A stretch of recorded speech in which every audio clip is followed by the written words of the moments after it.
여러분, 어제였죠. 7일 한미는 서해상에서 최첨단 스텔스 전투기를 동원해서 공중 무력 시위를 단행했습니다. 앞서 한국과 미국은 4년 7개월 만에 핵추진 항공모함을 동원한 연합훈련을 실시한 바 있습니다. 이번 훈련은요, 북한을 대상으로 한 훈련이었습니다. 북을 대상으로 전략무기를 동원한 것은 싱가포르 북미 정상회담 이후 처음입니다. 북미 간 관계 정상화를 통해 한반도의 평화체제를 확립해 나가기로 했던 약속, 2018년 북미 정상회담이었습니다. 하지만 약속은 지켜지지 않고 대북 적대 정책이 이어졌습니다. 이젠 핵 항공모함 등 전략 자산을 동원한 전쟁 연습을 대놓고 진행하고 있습니다.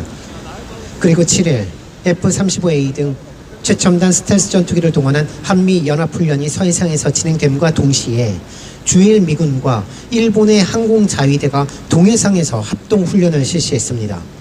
북을 대상으로 한 한미 연합훈련과 같이 북을 견제하는 것이 미일 합동훈련의 목적이라고 합니다.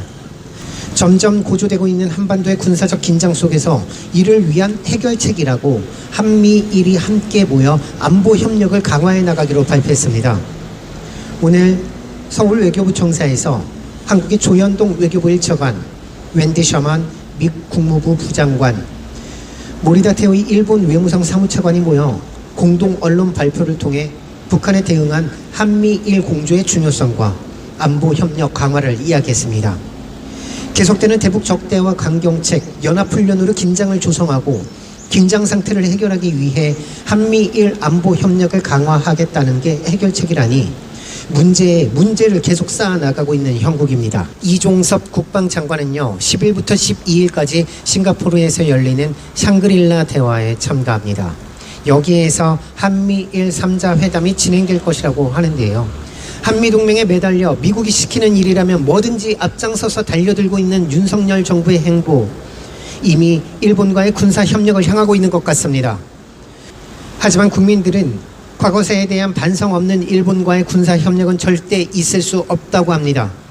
지금 진행되고 있는 훈련으로 부족해서 윤석열 정부는 미국 주도의 각종 훈련에 군사력을 파견할 예정입니다.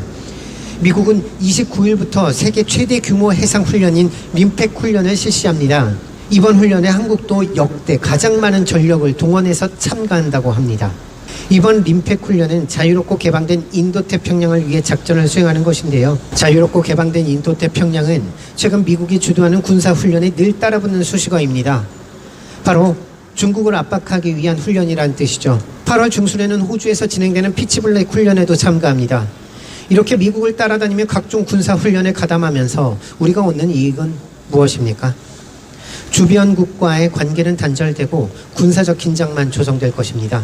한반도 주변에 각종 전략무기를 전진 배치하고 함께 군사훈련을 한다고 좋아할 일이 아닙니다. 우리의 안전은 더욱 위협받고 있는 상황입니다. 미국이 중국을 압박하는 데에 그 전장이 한반도가 되지 말란 법이 없습니다. 전쟁 연습은 전쟁을 부릅니다. 무기를 내려놓고 적대 정책을 내려놓고 대화를 위한 노력을 해야 할 것입니다. 국민의 생명이 걸린 일입니다.